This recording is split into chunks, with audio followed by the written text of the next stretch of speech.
반갑습니다. 77입니다. 지난주엔 좀 바빴는데요. 지난주에 경기도 그 남종면 산수로 거기에 ICF 블럭 유노폼으로 지금 공사하고 있는 거 골조가 다 돼서 이제 지붕 뚜껑 덮었어요.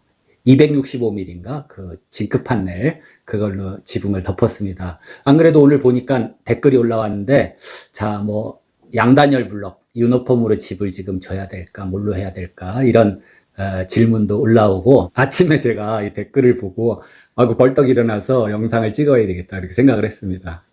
제가 좀 달라진 거 없어요? 네? 좀 달라졌죠? 눈썹. 아들이 자기가 눈썹을 이렇게 한번 해보고 이게 좋으니까 엄마 아빠 예약해가지고 어저께 어디더라 뭐 피어나 클리닉, 그러니까 정식 명칭은 피어나 아마 피부과 의원이겠죠. 논현동에 있습니다. 거기 가서 예약이 돼 있었기 때문에 눈썹을 어떻게 좀 했어요. 이렇게 마취를 하고 일가족이 가서 또 눈썹을 이렇게 좀 고쳤습니다. 저는 아이돌이나 하는 줄 알았어요. 남자들 아이돌이나 하는 줄 알았는데 뭐 하고 보니까는 조금 뭐 젊어졌다는 소리를 듣고 그러네요. 교정을 또 하게 돼요. 지금은 너무 시커멓죠. 그래서 또 눈썹을 이렇게 하고 저녁 때는 롯데타워 거기 시네마에 가서 황정민 씨가 납치되는 그런 영화를 봤어요. 인질인가? 제목이 인질. 재밌었습니다. 최근에 연속해서 영화를 본 게 전부 국내 영화인데 다들 재밌었어요. 뭐죠? 모가디슈, 또 싱크홀도 봤고, 싱크홀 지난주에 차승원 씨가 나오는 싱크홀, 그 건축하고 관련이 있잖아요. 그 다음에 어저께 본 거는 인질인가 납치인가 뭐 인질, 황정민 씨 납치되는 그런 얘기. 아침에 댓글을 살펴보는 가운데 와니님이라는 구독자께서 깊이 있는 영상 감사합니다. 영상 12분 35초에 기초바닥 밑에서 단열재를 깔라는 규정이 없다 하셨는데, 최근 제가 29평 단독주택을 의뢰한 설계사는 기초 아래 최하층에 있는 거실의 바닥, 또 외기에 간접면하는 경우 바닥 난방인 경우에 125mm 가등급 단열재를 사용해야 하고, 또 기초 위에 바닥 난방인 층간 바닥은 30mm 가등급을 사용해야 한다고 합니다. 다시 말해서 2층 집이에요. 그러면 2층 바닥은 간접 난방을 하는 바닥이고 1층은 최하층에 있는 거실이 바닥이다. 그리고 뭐 외기에 간접면하고 직접면하고 이게 있는데, 자 여기서 제가 이 규정은 아직까지 찾아본 바가 없어요. 찾을 수가 없어요.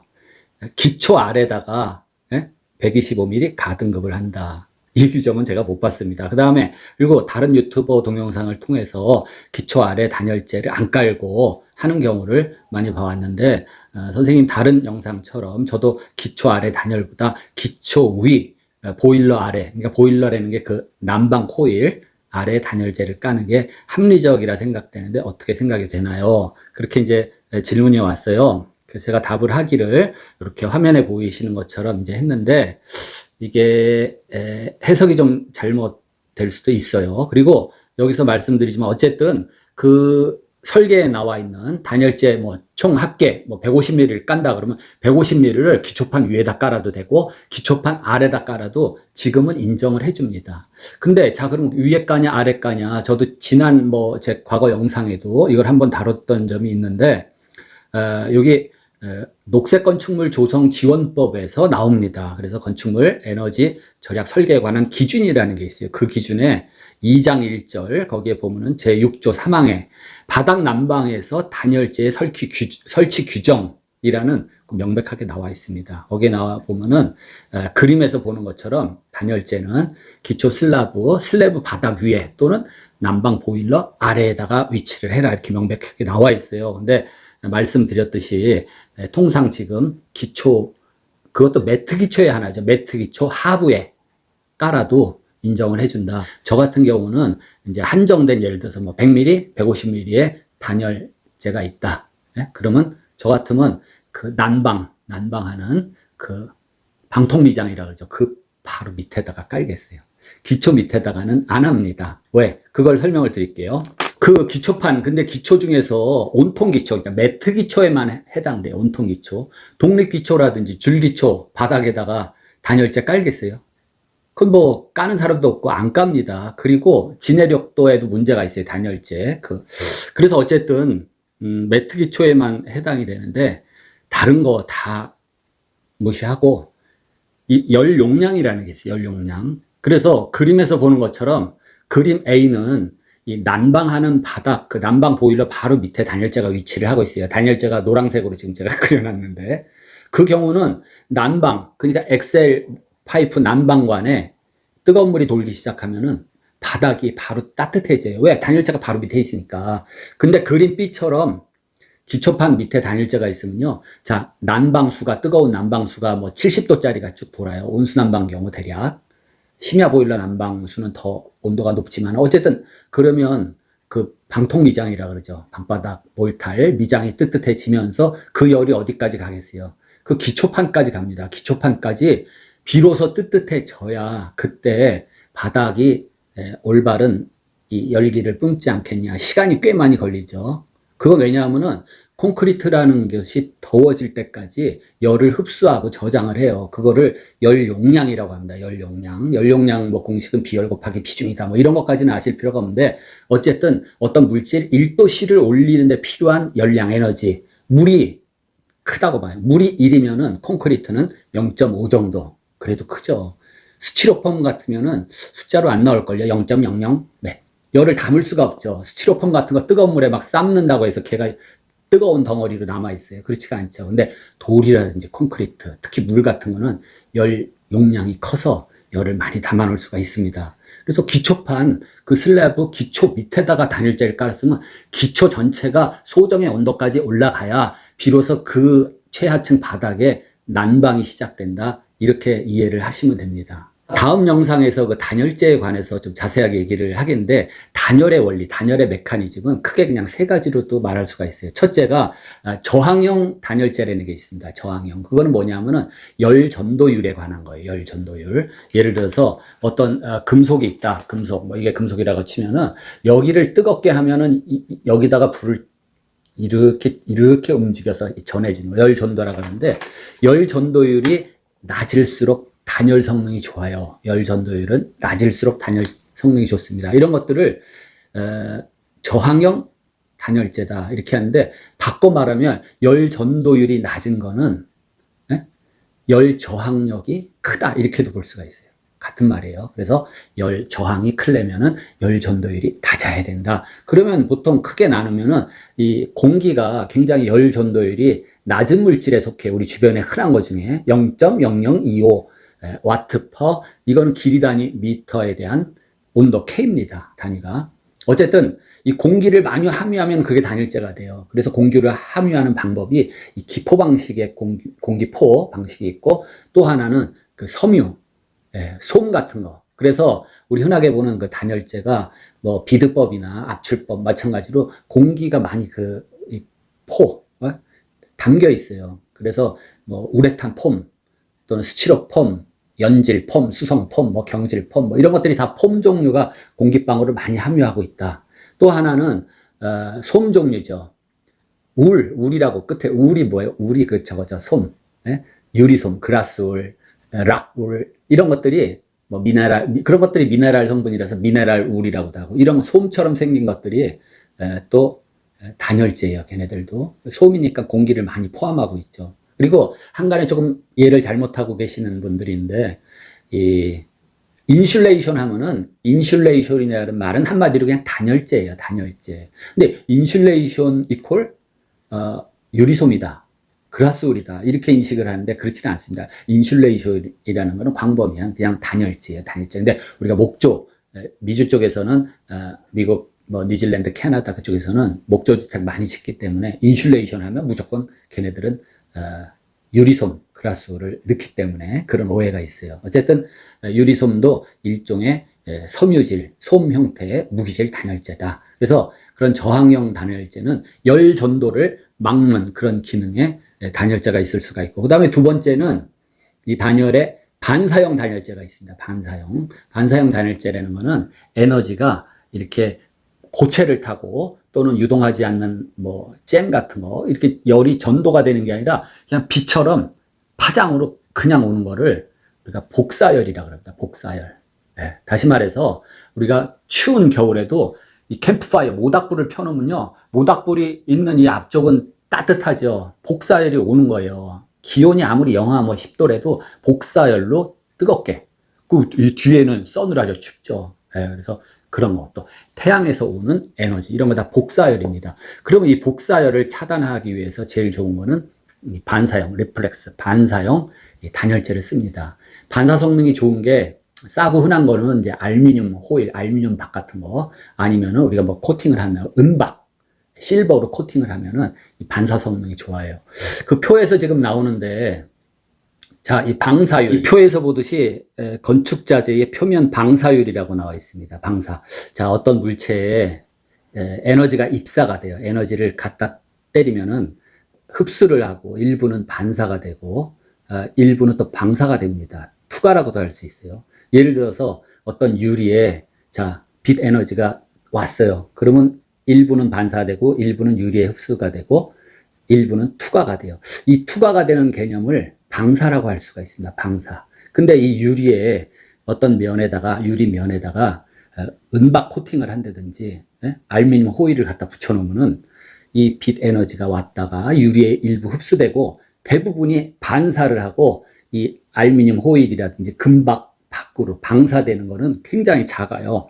자, 여기서 건축 자재의 표면 방사율, 그러니까 방사가 작게 될수록 이게 빛 에너지, 이 파장 에너지를 자, 반사시킬 수 있는 능력이죠.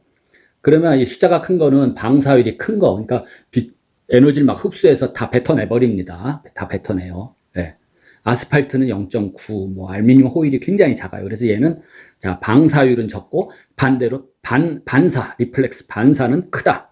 그 다음에 블럭 같은 것도 크고 콘크리트도 커요. 그 다음에 여기 파이버그라스, 이게 솜이죠. 유리솜 같은 거, 셀룰로스 같은 거, 요거는 좀 작죠. 유리도 커요. 유리 자체는 큽니다. 그렇기 때문에 유리에다가 뭐 소프트 로이 코팅이라든지 하드 코팅을 하는 겁니다. 그 다음에 대리석, 마블도 커요. 그 다음에 페인트, 뭐 흰색 라카라든지 또 페인트, 에나멜 같은 거, 이것도 다 큽니다. 그 다음에 종이, 실버가 나왔네요. 실버가 여기 나온 중에서 제일 작아요. 0.02. 방사율이 굉장히 작습니다. 그래서 로이 코팅 할 때는 은막 코팅이라고도 그래요. 실버. 그 다음에 이제 스틸도 반사율, 금속은 방사율이 적고 반사가 큽니다. 나무도 크고 뭐 이래서 건축 자재의 표면 방사율이다. 그러니까 방사는 내뿜는 거, 열이 들어왔으면 그냥 내뿜는 거. 여기서 방사율 큰 재료로 집을 그냥 만들었어요. 그러면 밖에서 햇빛이 비치고 에너지가 막 열기가 들어온다면 바로 집 안으로 방사해 버린다. 그래서 열 차단이 힘든 겁니다. 그렇기 때문에 특히 여름철에 우리나라 경우는 지붕면에 거의 수직에 가까운 그 태양 에너지가 쏟아져 내리죠. 그렇기 때문에 지붕면만큼은 반사형 단열재를 쓰는 게 굉장히 유리하다 이겁니다. 또 단열 메커니즘 중에서 이 용량형이라는 게 있어요. 용량형. 요건 조금 단열 개념하고 조금 차이가 날 수가 있는데, 용량형이라는 거는 어떤 고체, 액체, 물질이 열을 담고 있는 그 기능을 열 용량이라고 합니다. 열 용량. 또는 다시 말해서 어떤 물질 1g을 1도씨 온도를 올리는데 필요한 에너지를 비열이라고 하는데, 비열에다가 그 물질의 비중, 말하자면 무게 개념인데 그걸 곱하면 그게 열 용량이 됩니다. 대표적으로 열 용량이 큰 것 중에 하나가 물이 굉장히 커요. 물이 1이다. 그럼 돌멩이, 콘크리트는 한 절반 정도 이렇게 되고, 스티로폼 같은 게 열 용량이 거의 없다. 이거는 뭐 어디에 근거를 한 거냐 하면은 그 지금 표에서 보듯이 공기의 열 용량 해가지고 나오죠. 요즘에 쓰지 않는 이 킬로칼로리 단위가 나오는데 이건 이제 환산을 하면 돼요. 요즘에는 와트에 대한 와트 퍼 입방메타당 K 도시로 나옵니다. 그래서 어쨌든 공기의 열 용량은 숫자만 보세요. 0.29. 물은 무려 1000이나 돼요. 1000. 그 다음에 콘크리트는 절반 정도, 물의 절반 480의 열을 담고 있는 그런 열 용량이 있다. 따라서 이제 물이 콘크리트보다 추결 성능이 우수하다. 뭐 이렇게 돼 있어요. 그렇듯이 이 공기하고 물, 또 공기하고 콘크리트를 비교해 보면 열 용량이 엄청나게 많은 차이가 나기 때문에 이 스티로폼이라든지 그런 솜 종류는 열 용량이 적다. 이렇게 보시면 돼요. 또 공기가 열 용량이 적어요. 그렇기 때문에 이거를 다시 생각을 해보면은, 자, 내단열, 외단열도 열 용량 개념입니다. 내부에 전부, 실내 내부에 전부 단열재를 했어요. 그러면은 열 용량이 없습니다.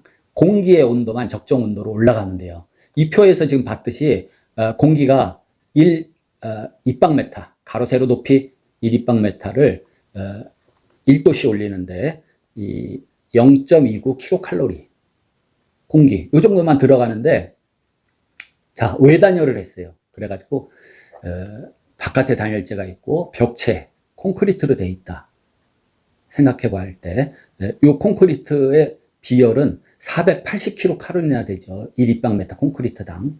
그래서 그만큼 콘크리트의 온도가 어디까지, 적정 온도까지 올라가야 그때서야 비로소 이 난방 효과가 있는 거예요. 그러니까 공기 온도만 겨울철에 적정 온도 뭐 22도까지 올렸어요. 기온, 온도계로 재보니까 22도예요. 그거는 기온이죠. 말 그대로 공기의 온도. 근데 이 콘크리트가 아직 열 용량이 채워지지 않아서 콘크리트 면은 3도다, 3도.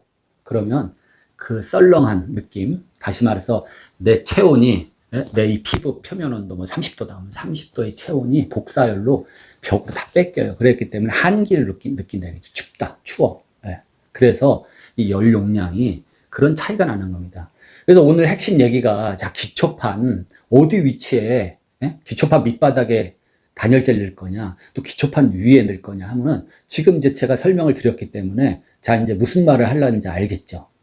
그림에서 이거 보듯이 제가 프리핸드로 그렸는데, A번은 바로 그 방통 몰탈, 그 난방 코일이 깔려있는 밑에다가 스티로폼을 단열재를 넣었어요. 노란색으로. 그 다음에 B는 뭐예요? 자, 방통 몰탈이 있고 그 밑에 기초판 콘크리트예요. 그 밑에다가 단열재를 깔았다. 제가 B는 더 기초판을 더 빨갛게 했는데 뜨거워져야 되잖아요. 기초판까지. 그런 게 있고, 또 부가적으로는, 자, A번 그림 같은 경우는 제가 벽체까지 디테일하게 그리질 않았는데, 그 방바닥에 있는 하중만 지탱을 하면 돼요. 그 말하자면 방바닥 미장 몰탈이, 그럼 뭐 방바닥에 책상 무게, 침대 무게, 사람 왔다 갔다 하는 이동 하중, 뭐 이런 거, 그 무게만 감당을 하면 되는 겁니다. 근데 B처럼 기초판 밑에다가 단열재를 깔아놓으면 이 단열재가 건물 총 중량을 떠받들고 건물 총 중량에 깔려 있을 수가 있다. 그겁니다. 이게 주택 1층, 2층 정도 별 문제 안 될 수 있어요. 그렇지만은 이게 뭐 5층짜리 무슨 연립주택이다. 그러면은 못 견딜 수가 있습니다. 그거는 생각하지 말자고. 생각하지 말고 오늘은, 자, 이 단열 효과, 또 열 용량. 물론 열이 기초 밑에도 단열재가 있으니까 열이 딱 거기서 단열이 됐어요. 기초가 따뜻해지면은 잘 안 식겠죠. 계속 위로 열이 올라갈 것이다. 그거 뭐 무슨 상관이냐 하겠지만은, 자, 우리가 단열재 중에서 많이 쓰는 게 이제 스티로폼이나, 또 제품명이 이제 아이소핑크. 그러니까 스티로폼은 우리가 비드법, 알갱이를 뻥 튀겨서 만든 단열재고, 압출법은 뭐 아이소핑크라든지 이런 것들이에요.